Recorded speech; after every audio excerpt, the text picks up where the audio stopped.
Passo número 6 em direção à riqueza. Planejamento organizado. Apresentação ao segredo elétrico da mente superior. Você poderá encontrar o melhor campo de trabalho e tornar-se um líder ganhando muito dinheiro num espaço de tempo assombrosamente curto. Você já aprendeu que tudo que o homem cria ou adquire começa em forma de desejo, que o desejo é levado, na primeira parte de sua jornada do abstrato para o concreto, a oficina da imaginação, onde se criam e organizam planos para a sua transição. No capítulo sobre o desejo, você recebeu instruções para dar 6 passos definidos e práticos, como seu primeiro movimento para traduzir o desejo em dinheiro em seu equivalente monetário. Um desses passos é a formação de um plano ou planos definidos, através dos quais se possa processar a transformação. Agora receberá instruções para a feitura de planos práticos. Número 1. Alie-se a um grupo de tantas pessoas quantas possa precisar para a criação e execução do seu plano ou planos de acumulação de dinheiro, fazendo uso do princípio da mente superior, descrito no capítulo posterior. A aceitação dessa norma é absolutamente essencial. Não a negligencie. Número 2. Antes de formar a aliança da mente superior, pense nas vantagens e benefícios que você possa oferecer aos membros do grupo em troca de cooperação deles. Ninguém trabalhará indefinidamente sem alguma compensação. Nenhuma pessoa inteligente irá pedir ou esperar que outra trabalhe sem compensação adequada, embora isso nem sempre seja na forma de dinheiro. Número 3. Procure encontrar-se com os membros do seu grupo de mente superior pelo menos 2 vezes por semana e, se possível, com mais frequência, até que tenham aperfeiçoado conjuntamente o plano ou planos necessários para a acumulação de dinheiro. Número 4. Mantenha a harmonia perfeita entre você e todos os membros do grupo da mente superior. Se você não seguir essas instruções à risca, pode esperar o fracasso. O princípio da mente superior nada pode conseguir onde não existir harmonia perfeita. Tenha esses fatos em mente. Passo 1. Você está envolvido numa empresa de maior importância para você. Para ter certeza de sucesso, deve ter planos impecáveis. Passo 2. Você deve ter as vantagens da experiência, instrução, capacidade natural e imaginação de outras mentes. Isto está em harmonia com os métodos seguidos por todos os que acumularam grandes fortunas. Nenhum indivíduo tem suficiente experiência, instrução, capacidade natural e conhecimentos para assegurar a acumulação de grandes fortunas sem a cooperação de outras pessoas. Todo plano adotado no esforço de acumular riqueza deve ser criação conjunta sua e de todos os membros do seu grupo de mente superior. Você pode originar seus próprios planos, no todo ou em parte, mas faça com que sejam verificados e aprovados pelos membros da sua aliança da mente superior. A derrota o torna mais forte. Se o primeiro plano que adotar não obtiver sucesso, substitua por um novo. Se esse também falhar, substitua-o novamente com outro, e assim por diante, até encontrar um plano que dê certo. Este é o ponto em que a maioria das pessoas fracassa, por falta de persistência em criar planos novos que tomem o lugar dos que falharam. O mais inteligente dos homens vivos não pode ter sucesso em acumular dinheiro ou em qualquer outra empresa sem planos práticos que funcionem.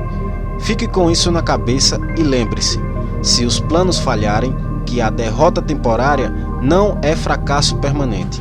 Pode significar apenas que seus planos foram inadequados. Faça outros. Comece tudo outra vez. Derrota temporária só deve significar uma coisa: a certeza de que há algo de errado em seus planos. Milhões de homens atravessam a vida na maior pobreza e infelicidade por não terem um plano sensato para acumular fortuna. Sua realização não pode ser maior que a sensatez dos seus planos. Nenhum homem é derrotado enquanto não desiste em sua própria mente. James J. Hill foi temporariamente derrotado quando tentou pela primeira vez levantar o capital necessário à construção da estrada de ferro do leste ao oeste, mas ele também transformou a derrota em vitória, através de novos planos. Henry Ford teve uma derrota temporária, não só no começo de sua carreira automobilística, mas também depois de já estar bem alto no caminho do sucesso. Criou novos planos e foi marchando em frente para a vitória financeira. Vemos muitos homens que acumularam grandes fortunas, mas muitas vezes reconhecemos apenas seus triunfos, sem perceber as derrotas temporárias que tiveram de superar antes de chegarem lá. Nenhum seguidor dessa filosofia pode esperar racionalmente acumular uma fortuna sem passar pela experiência da derrota temporária. Quando a derrota chega, aceita-a como sinal de que seus planos não servem, reconstrua-os e veleje novamente em direção ao cobiçado objetivo. Se você desistir antes de alcançar o objetivo, você é um fujão. Um fujão nunca vence, e um vencedor nunca foge. Separe essa sentença, escreva-o num pedaço de papel em letras bem grandes e coloque-a onde você possa vê-la todas as noites, antes de dormir e todas as manhãs antes de ir trabalhar. Quando começar a selecionar membros para o seu grupo de mente superior, procure escolher aqueles que não tomam as derrotas a sério. Há os que acreditam, tolamente, que só o dinheiro pode fazer dinheiro. Isso não é verdade. O desejo transmutado em seu equivalente monetário, através dos princípios aqui assentados, é o instrumento pelo qual se faz dinheiro. O dinheiro em si nada mais é que matéria inerte. Não pode se mover, pensar, falar, mas pode ouvir quando alguém que o deseja chama por ele. Você pode vender serviços e ideias. Planejamento inteligente é essencial para o sucesso em qualquer empresa destinada a acumular riquezas. Instruções pormenorizadas serão aqui encontradas para os que têm de começar a acumulação de riquezas vendendo serviços pessoais. Deve ser animador saber que praticamente todas as grandes fortunas começaram em forma de compensação por serviços pessoais ou da venda de ideias. O que mais, exceto ideias e serviços pessoais, teria a pessoa sem posse para oferecer em troca de riqueza? Onde a liderança começa? Genericamente falando, há dois tipos de pessoas no mundo. Um deles é conhecido como o dos líderes, o outro dos seguidores. Resolva no início se você pretende tornar-se líder em sua profissão ou permanecer um seguidor. É grande a diferença em compensações. O seguidor não pode, com razão, esperar as compensações a que um líder tem direito, embora muitos seguidores cometam o erro de esperar tal recompensa. Não é nenhuma desgraça ser um seguidor. Por outro lado, também não é mérito. Muitos dos grandes líderes começaram como seguidores. Tornaram-se grandes líderes porque eram seguidores inteligentes. Com raras exceções, o homem que não pode seguir um líder com inteligência não pode se tornar líder eficiente. O homem que melhor segue um líder é geralmente o que mais rapidamente se transforma em líder. Um seguidor inteligente tem muitas vantagens, entre elas a oportunidade de adquirir conhecimento com seu líder. 11 segredos da liderança. Os fatores seguintes são importantes na liderança. Número 1. Coragem inabalável. Baseia-se no conhecimento de si mesmo e da própria ocupação. Nenhum seguidor deseja ser dominado por um líder que não tem autoconfiança e coragem. Nenhum seguidor inteligente será dominado por muito tempo por tal líder. Número 2. Autocontrole. O homem que não pode controlar a si mesmo não poderá nunca controlar os outros. O autocontrole estabelece um poderoso exemplo para os seguidores, que será imitado pelos seguidores mais inteligentes. Número 3. Agudo senso de justiça. Sem um senso de justiça e equidade, nenhum líder pode obter e manter o respeito dos seus seguidores. Número 4. Decisão definida. O homem que hesita em suas decisões mostra que não se sente seguro de si. Não poderá liderar outros com sucesso. Número 5. Planos definidos. O líder bem-sucedido deve planejar seu trabalho e trabalhar seu plano. O líder que age por adivinhação sem planos práticos definidos é comparável ao navio sem leme. Cedo ou tarde, acabará de encontro aos rochedos. Número 6. O hábito de fazer mais do que aquilo porque se foi pago. Uma das penalidades da liderança é a necessidade por parte do líder de querer fazer mais do que se exige dos seus seguidores. Número 7. Personalidade agradável. Nenhuma pessoa relaxada, descuidada, pode tornar-se líder de sucesso. A liderança exige respeito. Os seguidores não respeitarão o líder que não tenha as características de uma personalidade agradável. Número 8. Simpatia e compreensão. O líder de sucesso deve ser simpático aos seguidores. Além disso, deve entendê-los e seus problemas. Número 9. Domínio de pormenor. Liderança de sucesso exige domínio dos pormenores da posição de líder. Número 10. Disposição para assumir inteira responsabilidade. O líder de sucesso deve estar disposto a assumir a responsabilidade dos erros e fraqueza de seus seguidores. Se tentar se livrar dessas responsabilidades, não permanecerá o líder. Se um de seus seguidores comete o erro e se mostra incompetente, o líder deve considerar que foi ele quem falhou. Número 11. Cooperação. O líder de sucesso deve compreender e aplicar o princípio do esforço cooperativo e ser capaz de induzir seus seguidores a fazer o mesmo. Liderança exige poder e poder exige cooperação. Há duas formas de liderança. A primeira, que é a mais eficiente, é a liderança por consentimento e com a simpatia dos seguidores. A segunda é a liderança pela força, sem o consentimento e a simpatia dos seguidores. A história está repleta de provas de que a liderança pela força não pode durar. A queda e desaparecimento de ditadores e reis é bem significativa. Revela que o povo não seguirá indefinidamente a liderança forçada. Napoleão, Mussolini, Hitler foram exemplos de liderança pela sua força. Sua liderança passou. Liderança por consentimento dos seguidores é o único tipo que pode durar. Os homens podem seguir temporariamente a liderança forçada, mas não o farão com boa vontade.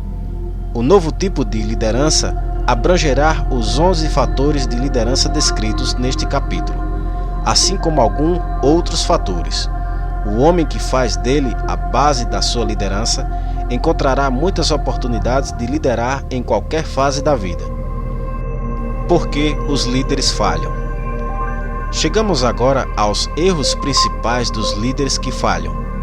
É tão essencial saber o que não se deve fazer, quanto saber o que se deve fazer. Número 1. Inabilidade em organizar pormenores. Liderança eficiente exige habilidades de organizar e dominar os pormenores. Nenhum líder verdadeiro pode estar ocupado demais para fazer algo que lhe peçam, na sua capacidade de líder. Quando um homem, seja líder ou seja seguidor, admite que está ocupado demais para mudar os planos ou dar atenção a qualquer emergência, admite sua ineficiência. O líder de sucesso deve dominar todos os detalhes relativos à sua posição. Isso significa, é claro, que deve adquirir o hábito de relegar detalhes e auxiliares capazes. Número 2. Má vontade em fazer serviços humildes. Líderes verdadeiramente grandes estão dispostos, se a ocasião o exige, a fazer qualquer tipo de trabalho que pediram a outros para executar. Os maiores dentre vós serão os servos de todos. É a verdade que todos os líderes capazes observam e respeitam. Número 3. Expectativa de pagamento pelo que sabem em vez de o que fazem com o que sabem. O mundo não paga os homens pelo que sabem, paga-os pelo que fazem ou induzem outros a fazer. Número 4. Medo da competição dos seguidores. O líder que teme que um de seus seguidores possa tomar-lhe o lugar está praticamente fadado a concretizar o temor cedo ou tarde. O líder capaz treina substitutos aos quais possa delegar, quando quiser, qualquer dos pormenores do seu cargo. Somente dessa maneira pode o líder multiplicar-se e preparar-se para estar em vários lugares, dando atenção a muitas coisas ao mesmo tempo. É verdade eterna que os homens recebem maior pagamento por sua capacidade de fazer outros agirem, do que poderiam ganhar possivelmente por seus esforços próprios. Um líder eficiente pode, pelo conhecimento que tem de seu cargo e pelo magnetismo de sua personalidade, aumentar enormemente a eficiência dos outros, induzindo-os a prestar mais serviço e melhores serviços do que poderiam prestar sem seu auxílio. Número 5. Falta de imaginação. Sem imaginação, o líder é incapaz de enfrentar emergências e de criar planos para orientar eficientemente seus seguidores. Número 6. Egoísmo. O líder que chama a si todas as honras pelo trabalho de seus seguidores está fadado a encontrar ressentimento. O líder realmente grande dispensa as honras. Contenta-se em vê-las, se existirem, dados aos seus seguidores, porque sabe que a maioria trabalhará com mais afinco por elogios, reconhecimento do que apenas por dinheiro. Número 7. Intemperança. Os seguidores não respeitam um líder intemperado. Além disso, a intemperança, em qualquer de suas variadas formas, destrói a resistência e a vitalidade dos que a ela cedem. Número 8. Deslealdade. Isso talvez devesse constar no começo da lista. O líder que não é leal aos que nele confiaram, aos seus associados, aos seus superiores e aos seus inferiores, não pode manter a liderança por muito tempo. A deslealdade marca a pessoa como valendo menos que o pó da terra e atrai para ela o desprezo que merece. A falta de lealdade é uma das principais causas de fracasso em todas as facetas da vida. Número 9. ênfase da autoridade da liderança. O líder eficiente lidera animado e não tenta instilar temor no coração de seus seguidores. O líder que procura impressionar os seguidores com sua autoridade faz parte da categoria dos líderes à força. Se o líder for um líder de verdade, não terá necessidade de alardar o fato, exceto por sua conduta, pela simpatia, compreensão, justiça e demonstração de que conhece o cargo. Número 10. ênfase do título. O líder competente não exige título para ter o respeito de seus seguidores. O homem que se preocupa demais com o título geralmente pouco mais tem a oferecer. As portas do escritório do verdadeiro líder estarão abertas a todos que quiserem entrar em seu local de trabalho. Nada tem de formalidade ou ostentação. Essas são as causas mais comuns de fracassos na liderança. Qualquer uma dessas faltas é suficiente para produzir fracasso. Estude a lista com cuidado se aspira à liderança e certifique-se de estar livre dessas faltas. Muitos campos para a liderança. Antes de deixar este capítulo, chamamos sua atenção para alguns campos férteis em que houve declínio de liderança e nos quais o novo tipo de líder pode encontrar oportunidades em abundância. Número 1. No campo da política, há uma procura insistente por novos líderes, procura que indica nada menos que uma emergência. Número 2. Os negócios bancários estão passando por uma reforma. Número 3. A indústria pede novos líderes. O futuro líder na indústria, para durar, deve se considerar quase como um funcionário público, cujo dever é dirigir o que lhe foi confiado, de maneira a não passar nem num indivíduo, nem num grupo de indivíduos. Número 4. O líder religioso do futuro será obrigado a dar mais atenção às necessidades temporais de seus seguidores, à solução de seus problemas econômicos e pessoais presentes e menos atenção ao passado morto e ao futuro ainda por nascer. Número 5. Nas profissões jurídicas, médicas e educacionais, um novo tipo de liderança e, até certo ponto, novos líderes se tornarão necessários. Isso é especialmente verdade no campo da educação. O líder nesse campo deverá, no futuro, encontrar meios e modos de ensinar as pessoas a aplicar o conhecimento recebido na escola. Deverá lidar mais com a prática e menos com a teoria. Esses são apenas alguns dos campos em que a oportunidade para novos líderes e um novo tipo de liderança são agora possíveis de obter. O mundo está passando por uma mudança rápida. Isso quer dizer que os meios pelos quais se produzem as transformações nos hábitos humanos devem ser adaptados às transformações. Os meios aqui descritos são os que mais que qualquer outro determinam a tendência da civilização. 5 maneiras de obter um bom emprego. As informações aqui fornecidas são o resultado líquido de muitos anos de experiência, durante os quais milhares de homens e mulheres foram encaminhados a vender seus serviços com eficiência. A experiência provou que os seguintes meios oferecem os métodos diretos e eficazes de reunir o comprador e o vendedor de serviços. Número 1. Escritórios de colocações. É preciso ter cuidado para escolher somente escritórios conceituados, cuja gerência possa mostrar registros adequados de resultados satisfatórios. Há relativamente poucos escritórios nessas condições. Número 2. Propaganda. Tente os jornais, periódicos comerciais, revistas. Anúncios classificados geralmente merecem confiança no sentido de darem resultado satisfatório no caso dos que procuram cargos de venda ou de assalariado comum. Propaganda promocional é mais recomendável no caso do que procuram relações com dirigentes, de modo que o anúncio apareça na seção do jornal mais capaz de chamar a atenção da classe de empregadores que se procura. O anúncio deve ser preparado por um perito que sabe como injetar qualidades de venda suficientes para obter respostas. Número 3. Cartas pessoais de solicitação. Essas devem ser dirigidas a determinadas firmas ou indivíduos mais necessitados dos serviços oferecidos.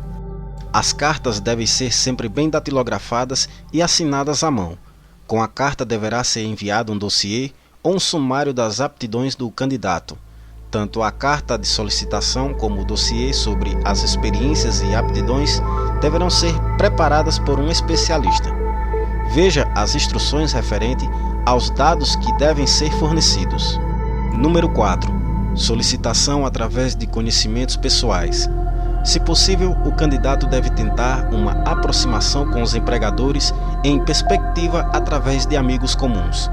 Esse método é especialmente vantajoso no caso dos que procuram ligação com dirigentes e não querem dar a impressão de se estar mascateando.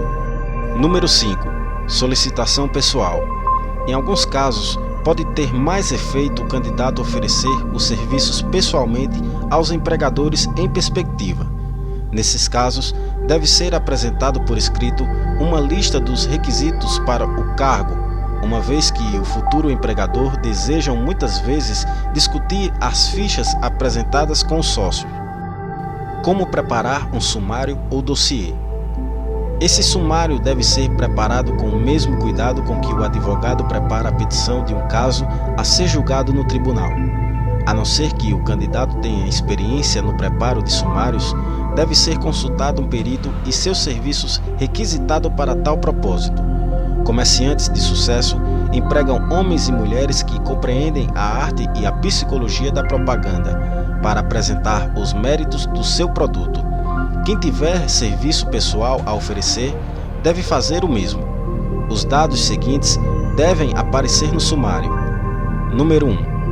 Educação. Declare em poucas linhas, mas com segurança, a instrução que teve e quais as matérias em que se especializou na escola, dando as razões da especialização. Número 2. Experiência. Se você teve alguma experiência em cargos similares que procura, descreva-as, declarando nomes e endereço dos empregadores anteriores. Assegure-se de estar salientando qualquer experiência especial que possa ter tido e que o capacitaria a ocupar o cargo que deseja. Número 3. Referências. Todas as firmas comerciais praticamente desejam saber tudo sobre o resultado anterior, antecedentes e etc. dos empregadores em perspectiva que procura cargos de responsabilidade. Acrescente ao sumário breve fotocópias de cartas de: letra A. Empregadores anteriores. Letra B. Antigos professores. Letra C. Pessoas proeminentes cujos julgamentos mereça confiança. Número 4. Uma fotografia. Coloque junto ao sumário uma fotografia sua recente e não enquadrada. Número 5. Candidate-se a um cargo específico. Evite solicitar um cargo sem descrever exatamente o cargo determinado que deseja. Nunca solicite apenas um cargo. Isso indica falta de aptidões especializadas. Número 6. Declare suas aptidões para o cargo. Dê todos os pormenores quanto à razão que acredita capacitá-lo para o cargo que procura. Esse é o pormenor mais importante da sua solicitação. Determinam mais do que qualquer outra coisa a consideração que irá receber. Número 7. Ofereça-se para um período de prova. Isso pode parecer uma sugestão radical, mas a experiência demonstrou que raramente falha para conquistar ao menos uma tentativa. Se estiver certo de suas aptidões, uma prova é tudo o que precisa. Além disso, a oferta indica que você tem confiança em sua capacidade de ocupar o cargo que procura. É muito convincente. Deixe bem claro que sua oferta se baseia em: letra A. Sua confiança na capacidade que tem de ocupar o cargo. Letra B. Sua confiança na resolução de empregador em perspectiva de empregá-lo após um período de prova. Letra C. Sua determinação de conquistar o cargo. Número 8. Conhecimento dos negócios de seu empregador em perspectivas. Antes de candidatar-se a um emprego, pesquise bastante a respeito do tipo de negócio para familiarizar-se com eles e indicar no sumário o conhecimento adquirido nesse campo. Isso impressionará bem, pois mostra que você tem imaginação e interesse real no cargo que deseja. Lembre-se de que não é o advogado que melhor conhece as leis, mas o que melhor prepara o caso que vence. Se seu caso for bem preparado e apresentado, a vitória será mais do que metade ganha logo no início. Não tenha medo de se estender demais no dossiê. Os empregadores têm o mesmo interesse em adquirir os serviços dos candidatos capazes do que você conseguir o emprego. Na verdade, o sucesso de muitos empregadores de êxito é grandemente devido à sua habilidade em escolher representantes capazes. Eles querem todos os dados possíveis. Lembre-se de mais uma coisa: o capricho no preparo do dossiê mostrará ser você pessoa esmerada. Tive a oportunidade de ajudar no preparo do dossiê de clientes que eram tão notáveis e fora do comum, que resultaram no emprego do candidato sem entrevista pessoal. Ao completar o dossiê, mande encaderná-lo com capricho e escreva à mão ou à máquina o seguinte: Dossiê das aptidões de Robert K. Smith, candidato ao cargo de secretário particular do presidente da Blank Company. Mude os nomes cada vez que mostrar o dossiê. Esse toque pessoal chama a atenção com toda certeza. Mande datilografar ou imprimir o dossiê no papel mais fino que puder obter, encadernado em papel pesado próprio para isso, mudando a capa e o nome da firma a ser inserido, se for mostrá-lo a mais de uma companhia. Sua fotografia deve ser colocada a uma das páginas do dossiê. Siga essas instruções ao pé da letra, melhorando-as sempre que sua imaginação o sugerir. Vendedores de êxito vestem-se com esmero. Compreendem que a primeira impressão é a duradoura. Seu dossiê é seu vendedor. Dê-lhe boas roupas para que faça um contraste com qualquer coisa que o empregador em perspectiva tenha visto, como solicitação de cargo. Se vale a pena ter o cargo que você deseja, vale a pena também tentar consegui-lo. Além do que, se você conseguir se impor ao seu empregador de maneira que o pressione com a sua personalidade, receberá provavelmente mais dinheiro por seu serviço desde o começo do que receberia se tivesse solicitado o emprego de maneira convencional, costumeira. Se você procura emprego através de uma agência de propaganda ou de colocações, mande o agente usar cópias do dossiê ao oferecer seus serviços. Isso o ajudará a ganhar a preferência, tanto do agente como dos empregadores em perspectiva. Encontre um emprego que lhe agrade. Todos gostam de fazer o tipo de serviço para o qual tem mais aptidões. O artista gosta de trabalhar com tintas, o artífice com as mãos, o escritor gosta de escrever. Os que têm talentos menos definidos têm suas preferências por certos ramos de negócio e indústria. Se há alguma coisa digna de nota nos Estados Unidos, é a grande gama de profissões que se oferecem, desde lavrar o solo, manufaturar, comerciar, até as profissões liberais. Número 1. Resolva exatamente o tipo de emprego que deseja. Se o emprego ainda não existe, talvez você possa criá-lo. Número 2. Escolha a companhia ou indivíduo para o qual deseja trabalhar. Número 3. Estude o empregador em perspectiva, quanto à política pessoal e oportunidade de progresso.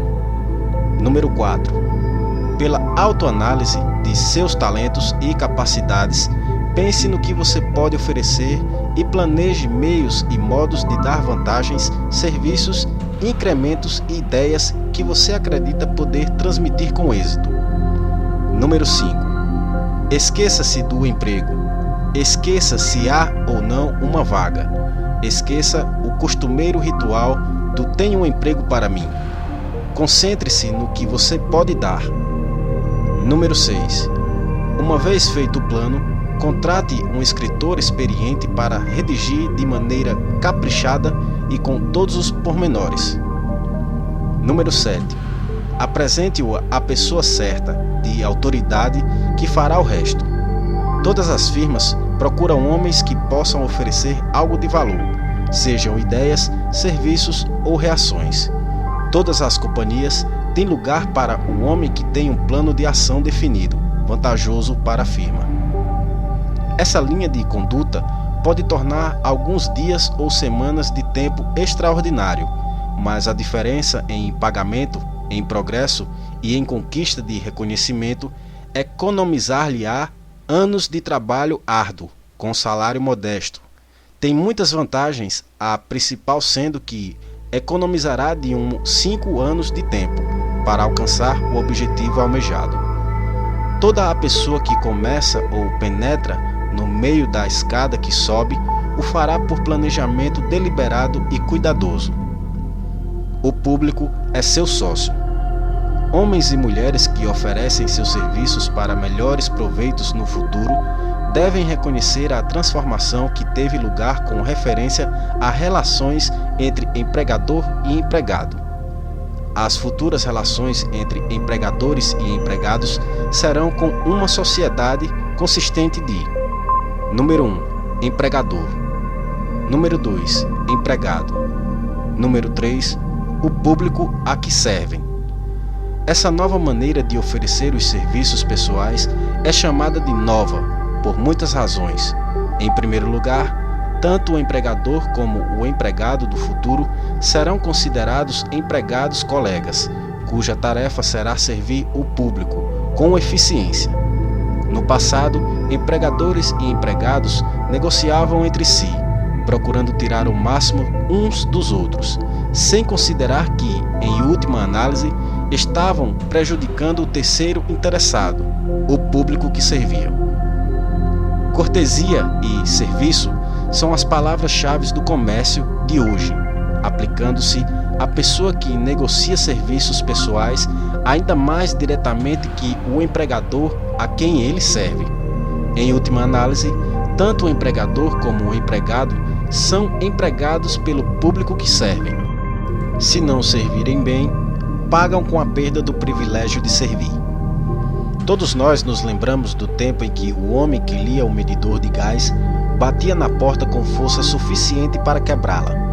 Quando se lhe abria a porta, entrava sem ser convidado, com uma carranca que parecia dizer claramente: "Por que me fizeram esperar?" Tudo isso mudou agora. O homem que lê o relógio de gás comporta-se como um cavalheiro que está encantado de servi-lo. Antes que as companhias de gás percebessem que seus empregados carrancudos estava acumulado de responsabilidades impossíveis de eliminar, os educados vendedores de fogões a óleo apareceram, fazendo o negócio da China. Durante a Depressão, passei vários meses na região carbonífera de Antrácida, na Pensilvânia, estudando problemas que quase destruíram a indústria do carvão. Empregadores e empregados procuravam explorar uns aos outros, acrescentando o custo das negociações ao preço do carvão, até descobrirem que tinha criado um comércio magnífico para os fabricantes de utilidades domésticas à base de óleo e para os produtores de óleo bruto. Esses exemplos servem para chamar a atenção dos que têm serviços pessoais a oferecer para mostrar que estamos onde estamos por causa da nossa própria conduta. Se existe um princípio de causa e efeito que controla os negócios, as finanças e o transporte, o mesmo princípio controla indivíduos e lhe determina o status econômico. Valorize-se de 3 maneiras. As causas do sucesso em oferecer serviços com eficiência e de modo permanente foram claramente descritas. A não ser que tais causas sejam estudadas, analisadas, entendidas e aplicadas, ninguém pode negociar seus serviços de modo eficaz e permanente. Cada um deve ser vendedor em causa própria no que se refere a serviços pessoais. A qualidade e quantidade de serviços prestados e o espírito em que são prestados determinam em grande parte o valor e a duração do emprego. Para negociar serviços pessoais com eficiência, o que significa um mercado permanente por um preço satisfatório, sob condições agradáveis, deve-se adotar e seguir a fórmula QQE, que significa qualidade mais quantidade mais o espírito adequado de cooperação são iguais a vendagens perfeitas de serviços. Lembre-se da fórmula QQE, mas faça mais que isso. Aplique-a com um hábito. Analisemos a fórmula para nos certificarmos de que entendemos exatamente o que significa. Número 1. Qualidade do serviço deve ser interpretada significando a execução de cada pormenor ligado ao seu cargo, de maneira mais eficiente possível, sempre com o objetivo de conseguir maior eficiência. Número 2. Quantidade do serviço deve ser entendida como sendo o hábito de prestar todo o serviço de que você é capaz, em todas as ocasiões, com o propósito de aumentar a quantidade de serviços prestados, à medida que se desenvolve maior habilidade através da prática da experiência. Novamente se dá ênfase à palavra hábito. Número 3. Espírito do serviço deve ser interpretado como sendo o hábito de conduta agradável e harmoniosa, que induzirá a cooperação dos sócios e colegas. A adequação de quantidade e qualidade de serviço não é suficiente para manter um mercado permanente para seus serviços. A conduta ou espírito com que você presta o serviço é fator determinante forte, tanto relativamente ao pagamento que você recebe como à duração do emprego. Andrew Carnegie frisou esse ponto mais que os outros, com relação à descrição dos fatores que levam ao sucesso, ao negociar serviços pessoais. Salientou inúmeras vezes a necessidade de uma conduta harmoniosa. Acentuou que jamais reteria qualquer homem por maior a quantidade ou por mais eficiente a qualidade de seu trabalho, a não ser que trabalhasse num espírito de harmonia. Insistia em que os homens tinham de ser agradáveis. Para provar que dava alto valor a essa qualidade, ajudou homens que se ajustaram a seus padrões a tornarem-se extremamente ricos. Os que não se ajustaram tiveram de ceder lugar a outros. A importância de uma personalidade agradável é acentuada por ser fator que possibilita prestar serviços dentro do espírito certo. Se alguém tem uma personalidade que agrada e presta serviços no espírito de harmonia, essas qualidades muitas vezes compensam deficiências, tanto na qualidade quanto na quantidade dos serviços prestados. Contudo, nada pode substituir uma conduta agradável. Você é do tipo dá cá ou toma lá? As pessoas cuja renda provém totalmente da venda de serviços pessoais não é menos comerciante que o homem que vende utilidades. Pode-se acrescentar ainda que tal pessoa é sujeita às mesmas normas de conduta que o comerciante que vende mercadorias. Isso foi acentuado porque a maioria das pessoas que vive da venda de serviços pessoais comete o erro de se considerar livre das regras de condutas e responsabilidades ligadas aos que vendem utilidades. Os dias do tipo dá cá já passaram. Ele foi suplantado pelo toma lá. Em termos de capital, o valor real de suas habilidades mentais pode ser determinado pela quantidade de renda que puder produzir ao anunciar seus serviços. Uma boa estimativa em termos de capital do valor de seus serviços pode ser feita multiplicando-se sua renda anual por 16,66, pois é razoável calcular que sua renda anual representa 6% do seu valor em termos financeiros. O dinheiro se apresenta em 6% ao ano. Ele não vale mais do que as habilidades mentais ou inteligência. Frequentemente, ele vale bem menos. Capacidades mentais competentes, se negociadas com eficiência, representa uma forma de capital muito mais desejável que a que se exige para levar adiante uma negociação comercial como commodities, porque as capacidades mentais são uma forma de capital que não pode ser depreciada de forma permanentemente por meio de crise ou depressões, e que tampouco pode ser roubada ou perdida. Além disso, o dinheiro, que é essencial à negociação comercial, é tão sem valor quanto um monte de areia até que ele seja associado a habilidades mentais eficientes. 31 modos de falhar. A maior tragédia da vida consiste em homens e mulheres que tentam seriamente e falham. A tragédia está na maioria avassaladora de gente que falha comparada aos poucos que vencem. Tive o privilégio de analisar vários milhares de homens e mulheres, 98% dos quais foram classificados como fracassos. Minha análise demonstrou que há 31 razões principais para o fracasso e 13 princípios importantes pelos quais as pessoas acumularam fortunas. Neste capítulo serão apresentadas as descrições das 31 razões principais do fracasso. Ao percorrer a lista, examine-se com auxílio dessa, ponto a ponto, com o propósito de descobrir quantas dessas causas de fracasso estão entre você e o sucesso. Número 1. Carga hereditária desfavorável. Há muito pouco a fazer, se é que há algo, por pessoas nascidas com deficiência de inteligência. A filosofia dessa obra oferece apenas um método de superar tal fraqueza, que é pelo auxílio da mente superior.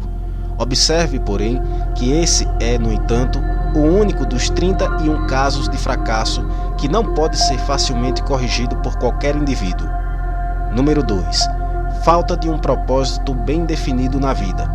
Não há esperança de sucesso para a pessoa que não tem um propósito central ou objetivo definido para prosseguir.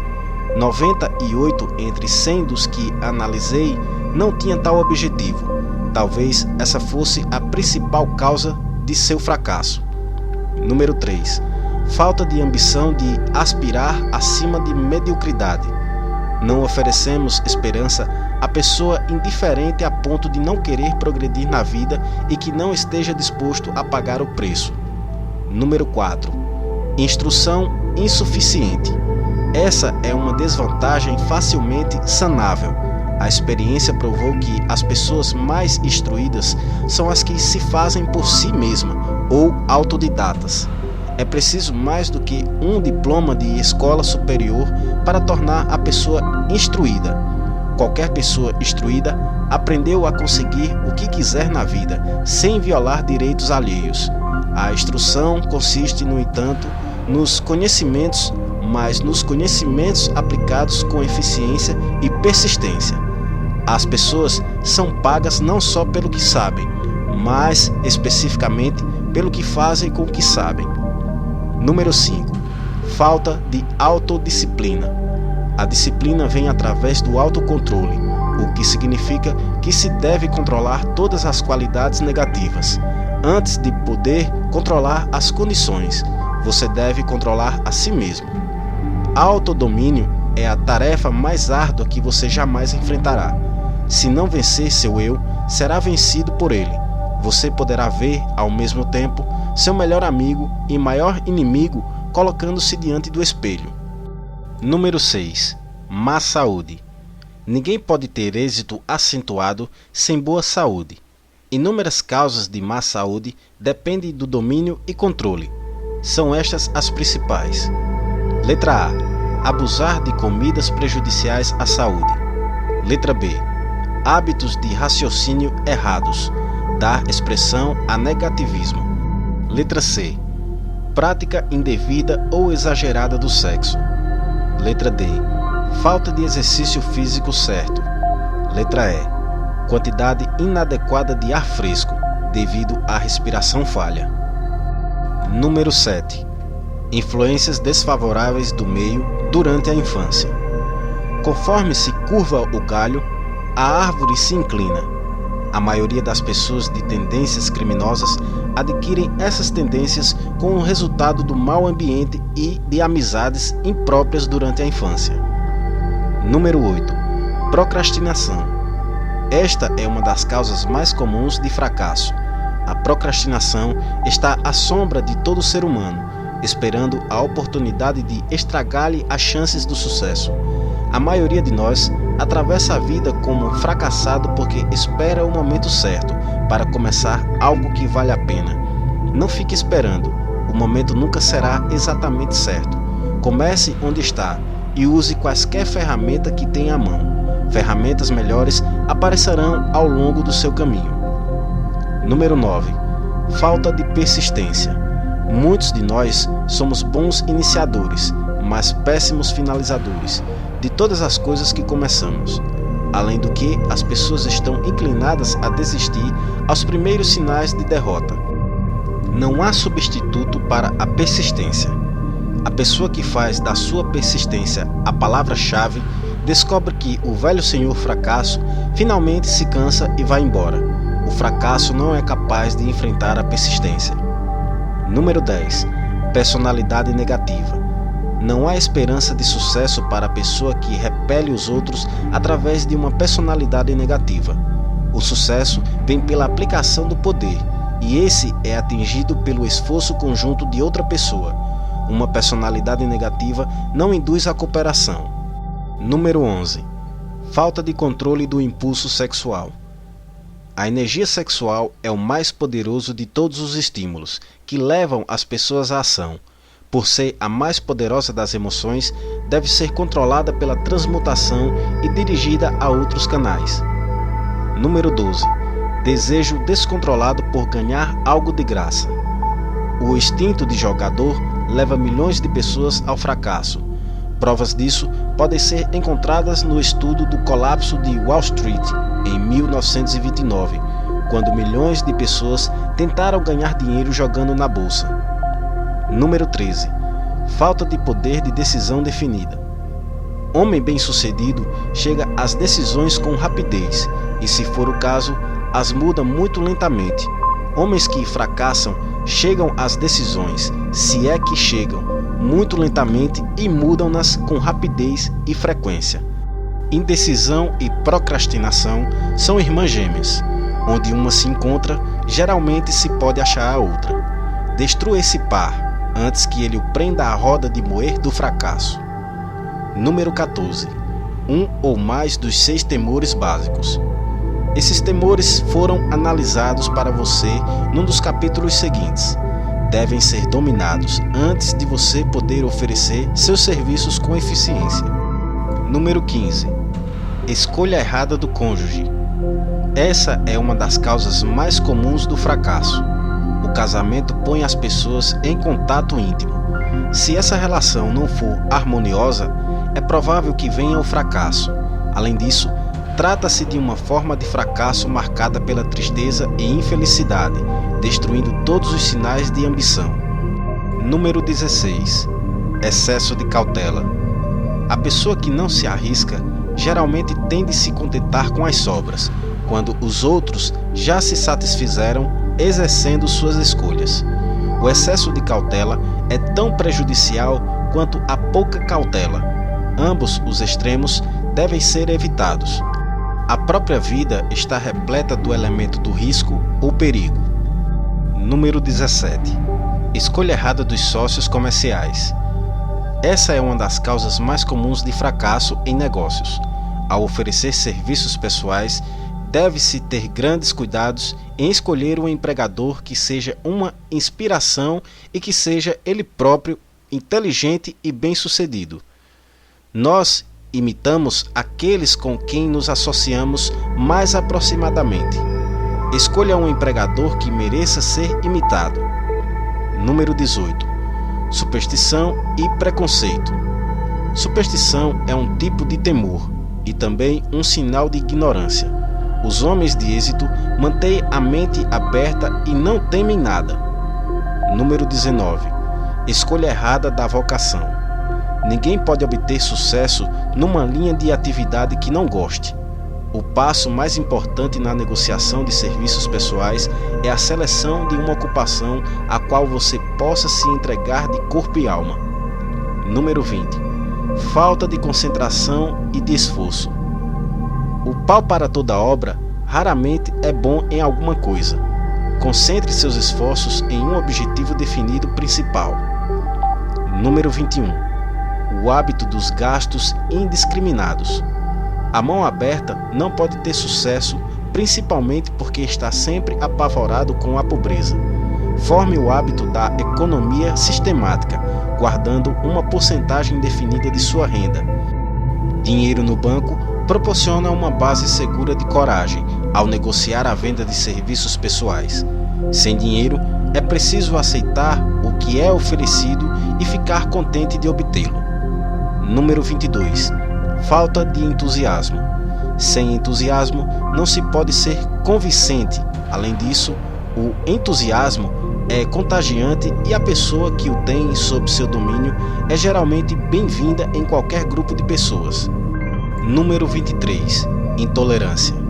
Quem tiver mentalidade estreita raramente progride. A intolerância significa que se parou de adquirir conhecimentos. As formas mais danosas de intolerância são as que se relacionam com diferenças de opiniões religiosas, racial e política. Número 24. Intemperança. As formas mais prejudiciais de intemperança relacionam-se com atividades gastronômicas, alcoólicas e sexuais. Abusar de qualquer uma delas é fatal ao sucesso. Número 25. Inabilidade de cooperar com outros. Mais gente perde os cargos e grandes oportunidades na vida por essa falta que por todas as outras razões combinadas. É uma falha que nenhum homem de negócio ou líder bem informado irá tolerar. Número 26. Posse de poder não adquirido por esforço próprio. Filhos e filhas de gente rica e os que herdam dinheiro ganho por outrem. O poder nas mãos de quem não o adquiriu gradualmente é não raro fatal ao sucesso. Riqueza rápida demais é mais perigosa que a pobreza. Número 27. Desonestidade intencional. Não há substituto para a honestidade. Pode ser temporariamente desonesto por força das circunstâncias sobre as quais não se tem controle, sem dano permanente. Mas não há esperança para a pessoa desonesta por livre escolha. Mais cedo ou mais tarde, suas ações a apanham e ele pagará com a perda de reputação e talvez até de liberdade. Número 28. Egoísmo e vaidade. Essas qualidades são verdadeiras luzes vermelhas que avisam aos outros que se afastem. São fatais ao sucesso. Número 29. Adivinhar em vez de pensar. A maioria das pessoas é indiferente ou preguiçosa demais para reunir fatos com os quais raciocine com exatidão. Preferem agir baseando-se em opiniões, criadas por adivinhação ou julgamentos instantâneos. Número 30. Falta de capital. Essa é uma causa comum de fracasso entre os que começam em negócios pela primeira vez sem reservar suficiente de capital para absorver o choque de seus erros e aguentá-los até que estabeleçam sua reputação. Número 31. Outras causas de fracasso. Inclua aqui qualquer outra causa principal de um fracasso que você tenha sofrido e que não tenha sido incluída na presente lista. Nessas 31 causas principais do fracasso, encontra-se a descrição da tragédia da vida que acontece a praticamente todos os que tentam e falham.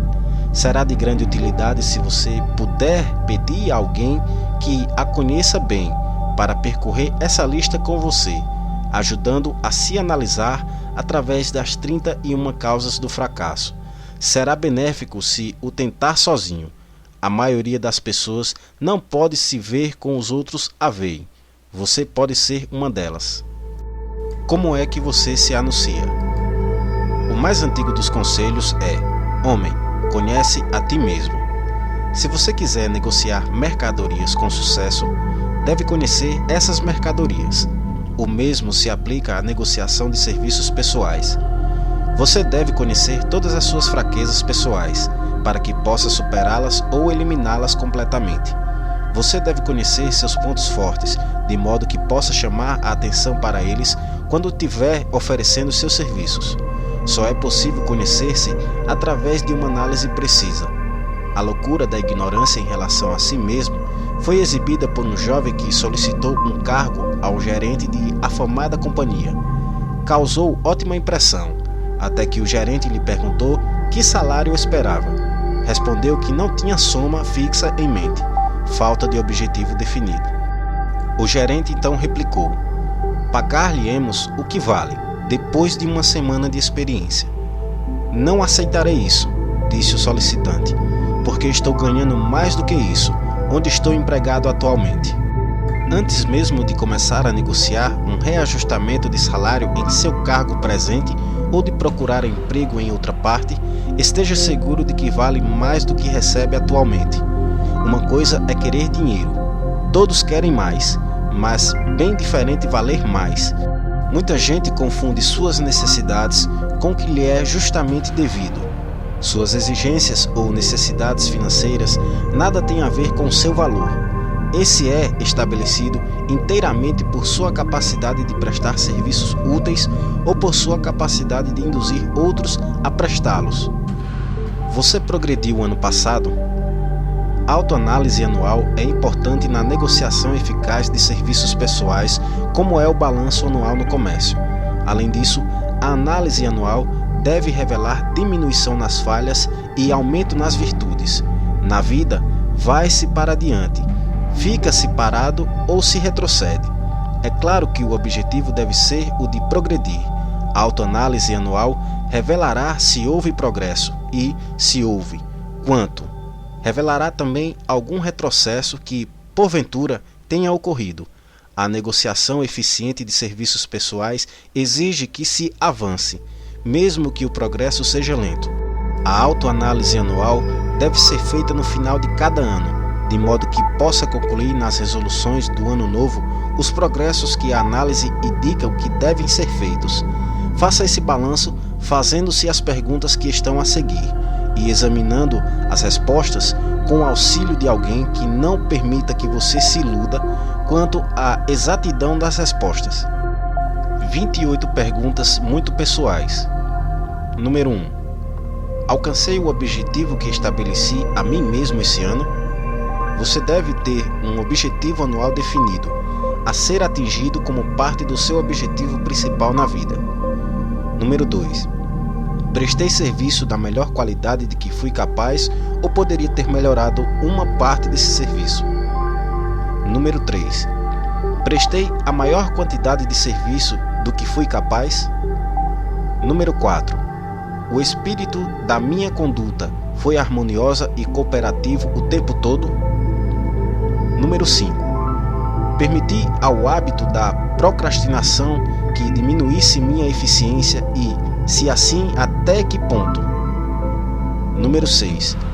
Melhorei minha personalidade e, se assim, de que maneira? Número 7. Fui persistente em seguir meus planos até completá-los? Número 8.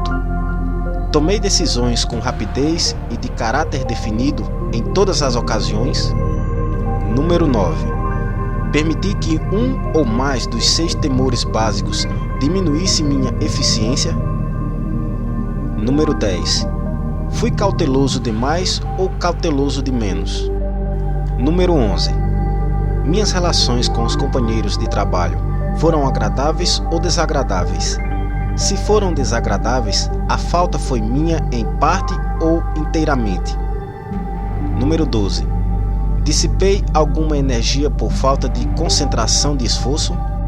Número 13. Fui compreensivo e tolerante em relação a todos os assuntos? Número 14. De que maneira melhorei minha capacidade de prestar serviços? Número 15. Fui intemperante em algum de meus hábitos? Número 16. Expressei aberta ou secretamente qualquer forma de egoísmo? Número 17. Minha conduta para com os companheiros levou-os a respeitar-me? Número 18. Minhas opiniões e decisões se basearam em adivinhações ou na exatidão de análise e raciocínio? Número 19. Segui o hábito de fazer um orçamento do meu tempo, despesa e renda e segui rigorosamente esse orçamento? Número 20. Quanto tempo dediquei a esforços inúteis, que poderia ter aproveitado melhor? Número 21. Como reorganizar meu tempo e mudar os hábitos, de modo a tornar-me mais eficiente durante o ano que vem? Número 22. Sou culpado de alguma conduta não aprovada por minha consciência? Número 23. De que maneira prestei mais e melhor serviço do que me pagaram para prestar? Número 24. Fui injusto para com alguém e, se fui, de que maneira? Número 25. Se fosse eu o comprador dos meus serviços esse ano, estaria satisfeito com minha aquisição? Número 26. Estou seguindo a vocação certa e, se não, por que razão? Número 27. O comprador dos meus serviços ficou satisfeito com eles e, se não, por que razão? Número 28. Qual a minha média atual nos princípios fundamentais do sucesso? Tire essa média com justiça e franqueza, fazendo-a verificar por alguém com coragem suficiente para executá-las com exatidão. Tendo lido e assimilado os dados desse capítulo, você está agora pronto a criar um plano prático para negociar seus serviços pessoais. Nesse capítulo, encontrará descrição adequada de cada princípio essencial no planejamento da venda de seus serviços pessoais, incluídos os tributos principais da liderança, as causas mais comuns de fracassos na liderança, descrição dos campos de oportunidade para a liderança, causas principais do fracasso em todas as fases da vida e as perguntas importantes que deverão ser usadas na autoanálise. Essa apresentação pormenorizada e exata de dados foi incluída porque será necessária a todos que precisam começar a acumular riquezas negociando serviços pessoais.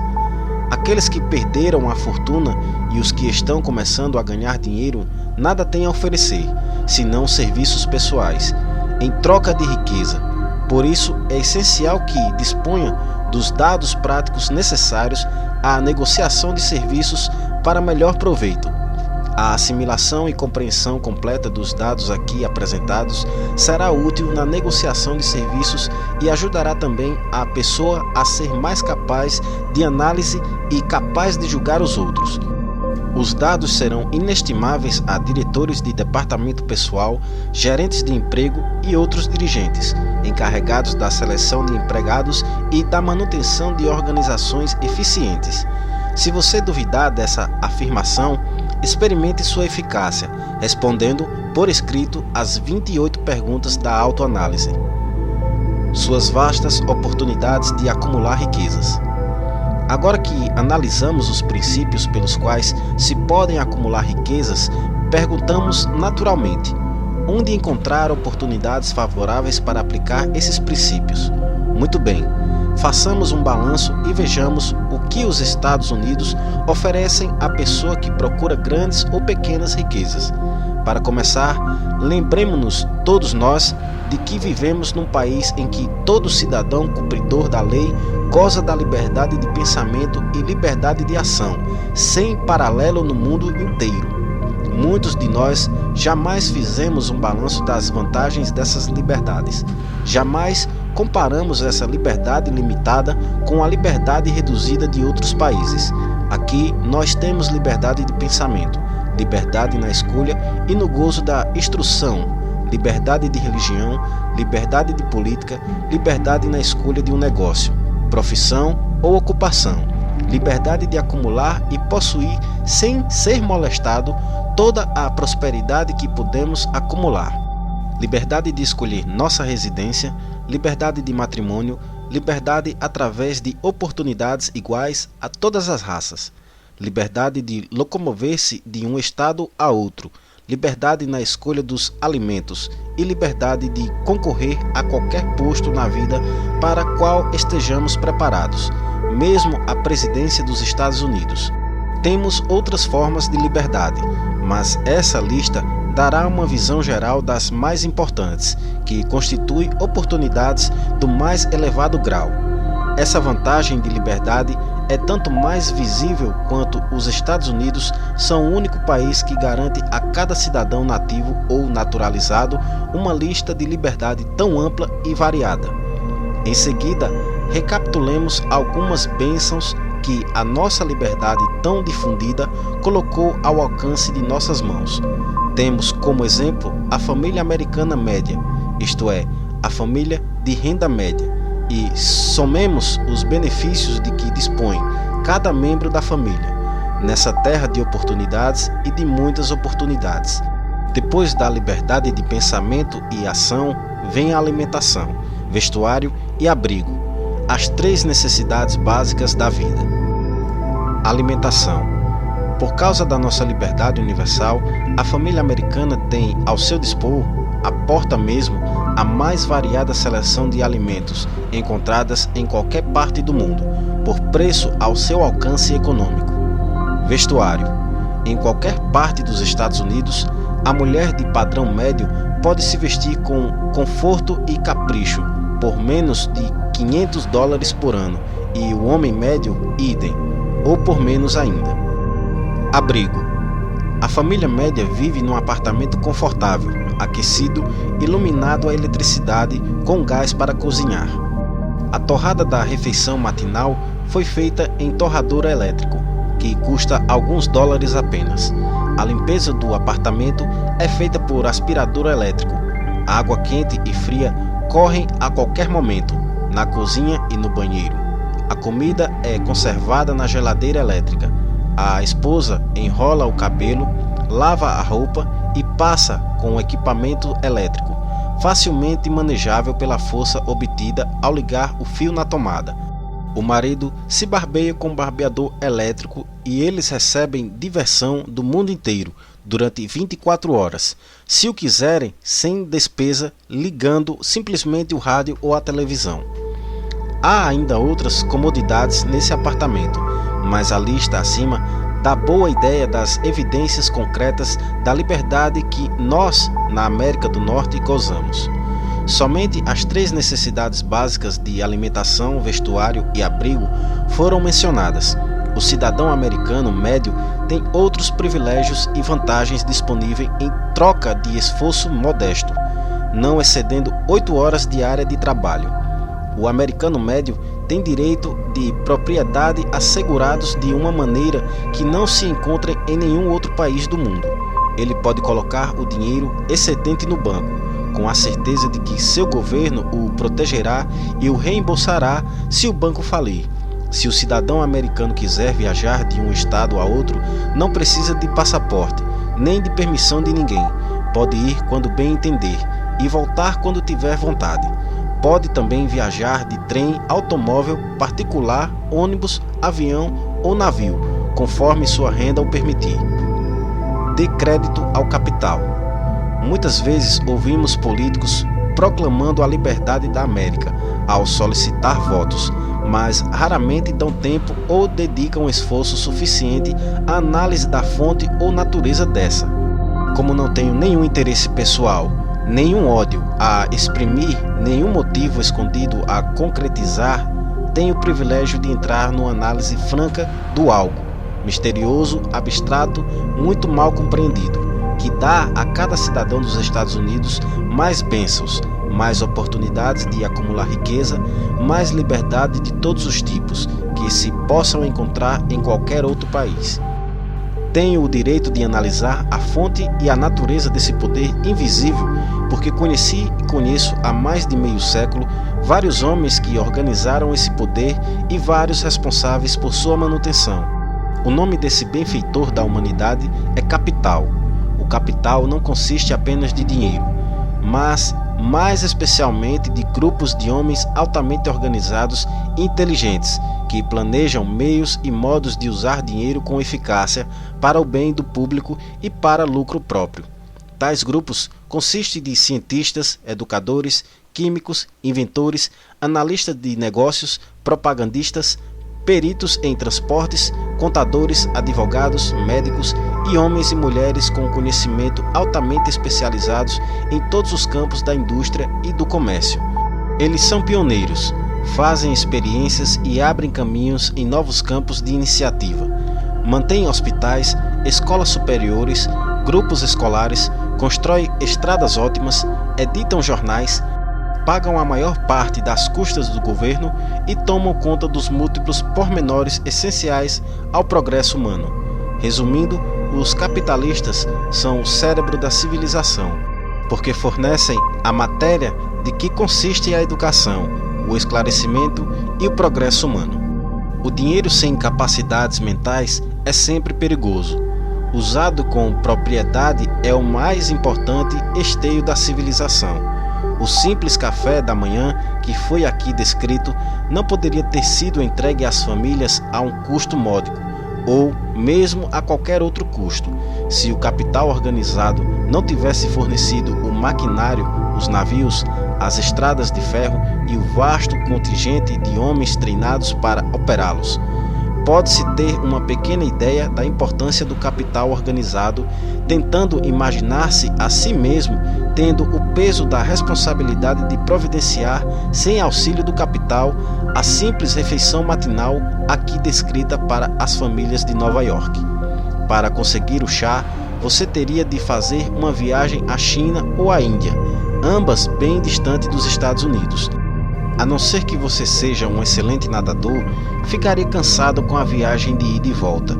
Depois, confortar-se-ia com outros problemas.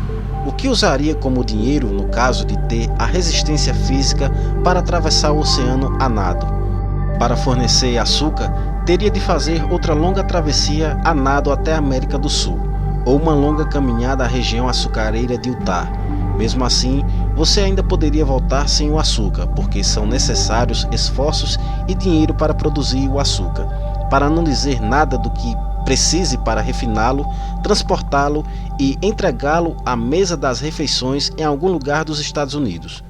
Ovos poderiam ser facilmente conseguidos da fazenda próxima, mas você teria um longo passeio de ida e volta até a Flórida, antes de poder servir o suco de uva. Outro passeio longo seria para Kansas, ou outro estado produtor de trigo, para arranjar pão feito de farinha de trigo. Cereais secos teriam de ser omitidos do cardápio, porque seriam impossíveis de obter sem o trabalho de uma organização bem treinada de homens e de máquinas adequadas que exijam capital. Enquanto descansa, poderia partir para outra nadada em direção à América do Sul, onde apanharia algumas bananas e, na volta, poderia dar um pulozinho à fazenda mais próxima para apanhar manteiga e creme de leite.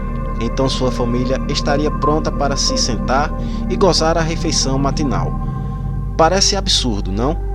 Bem, o procedimento descrito seria o único modo possível de arranjar esses alimentos simples, se não tivéssemos um sistema capitalista. A civilização se constrói sobre o capital. A quantidade de dinheiro exigida para a construção e manutenção de estradas, de ferros e navios usados para a entrega daquele simples refeição matinal é tão imensa que surpreende a imaginação. Alcança o montante de centenas de milhares de dólares, sem mencionar os exércitos de empregados treinados exigidos para operar trens e navios. Transporte é apenas uma parte da exigência da civilização moderna na América capitalista. Antes que qualquer coisa possa ser transportada, algo deve ser plantado no solo ou manufaturado e preparado para o mercado. Isso requer mais milhões de dólares em equipamentos, máquinas, embalagens, encaixotamentos, venda e salários de milhões de homens e mulheres. Navios e estradas de ferro não brotam do solo, nem funcionam automaticamente. Eles surgem em resposta ao reclamo das civilizações, por meio do trabalho, engenho e capacidade organizada de homens que têm imaginação, fé, entusiasmo, decisão e persistência. São homens conhecidos como capitalistas, são motivados pelo desejo de construir, alcançar, prestar serviços úteis, ganhar lucros e acumular riquezas. E porque prestam serviços sem os quais não existiria civilização, coloca-se no caminho das grandes riquezas. Apenas para manter essa descrição simples e compreensível, acrescentarei que esses capitalistas são os mesmos homens de quem muitos de nós ouvimos oradores de praça pública falar mal. São os mesmos homens a quem os radicais, os negociantes escusos, os políticos desonestos e os líderes trabalhistas venais se referem como interesses predatórios, o Wall Street. Não estou tentando fazer uma petição a favor ou contra qualquer grupo de homens ou sistema econômico. Não estou tentando condenar a defesa coletiva dos direitos trabalhistas quando me refiro aos líderes sindicais desonestos. Nem estou querendo dar carta branca a todos os indivíduos conhecidos como capitalistas. O propósito deste livro, propósito ao qual lealmente dediquei mais de meio século, é mostrar a todos que desejam tal conhecimento a mais confiável filosofia para os indivíduos acumularem riquezas em quaisquer quantidade que desejem. Analisei aqui as vantagens econômicas do sistema capitalista como o duplo propósito de mostrar que, número 1, todos os que procuram riqueza devem reconhecer e adaptar-se ao sistema que governa todos os meios de aproximação às fortunas, grandes ou pequenas. Número 2, apresentar o outro lado do quadro que tem sido mostrado por políticos e demagogos que deliberadamente encobrem aspectos das questões que eles apresentam ao se referirem ao capital organizado como algo pernicioso. Estamos num país capitalista. Ele foi desenvolvido pelo uso do capital, e nós que nos arrogamos o direito de participar das bênçãos da liberdade e da oportunidade, nós que procuramos acumular riquezas aqui, devemos saber que nem riqueza, nem oportunidade seria possível se o capital organizado não tivesse fornecido esses benefícios. Só existe um método confiável para acumular e possuir legalmente riquezas, e esse é prestar serviços úteis. Nenhum sistema foi jamais criado por meio do qual os homens possam adquirir riquezas legalmente por mera força de números ou sem dar em troca um valor equivalente de uma forma ou de outra. Abundância em toda parte, oportunidade em toda parte. Nos Estados Unidos, há toda a liberdade e toda a oportunidade de acumular riquezas que qualquer pessoa honesta possa desejar. Quando se vai à caça, escolhe-se os lugares em que há muitos animais para caçar. Ao se procurar riquezas, vale naturalmente a mesma regra. Se você procura riquezas, não se esqueça das possibilidades de um país cujos cidadãos são tão ricos que as mulheres gastam anualmente milhões de dólares em batom, rouge e outros cosméticos.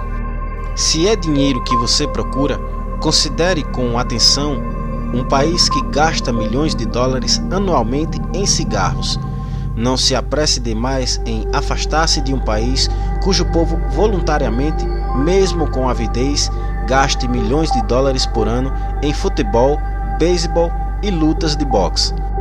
Lembre-se também que isso é apenas o começo das fontes disponíveis para a acumulação de riquezas.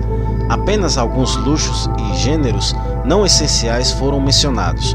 O negócio de produção, transporte e venda desses produtos fornece empregos regular a milhões de homens e mulheres que recebem por seus serviços muitos milhões de dólares mensais, gastando-os livremente, tendo em luxos com os gêneros necessários.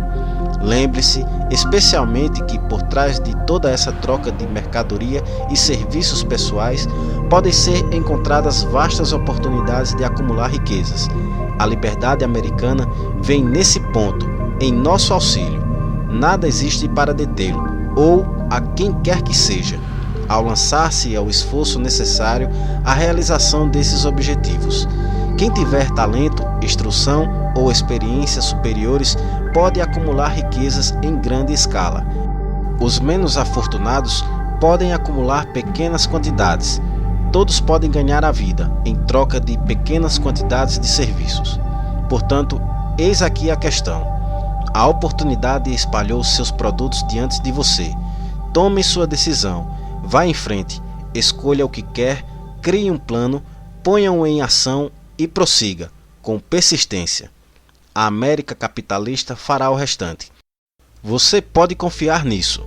A América capitalista assegura a cada pessoa a oportunidade de prestar serviços úteis e reunir riquezas em proporção ao valor do serviço.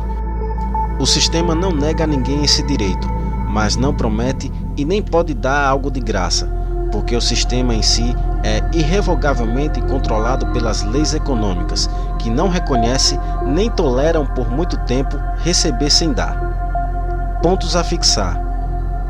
4 princípios dinâmicos orientam-no à formação do grupo de mente superior, que expande grandemente seu poder de ganhar dinheiro. Você pode escolher pessoas que o inspiram, que compartilham do seu poder mental, que reflitam e aumente sua grande fé. Explore os 11 segredos da liderança bem-sucedida, as 10 razões pelas quais os que procuram ser líderes fracassam. Eleve-se bem acima de qualquer influência negativa. Examine os 6 campos para a nova liderança e as 5 maneiras de conseguir um bom emprego em qualquer campo desejado. Escreva um resumo ou dossiê de acordo com o plano aqui fornecido e as portas se lhe abrirão. Empregadores irão convidá-los a ocupar cargos importantes e bem pagos. A prioridade americana se baseia no capital, não muito diferente em princípio do capital que você traz dentro de si. O sucesso não exige explicações, o fracasso não permite álibis.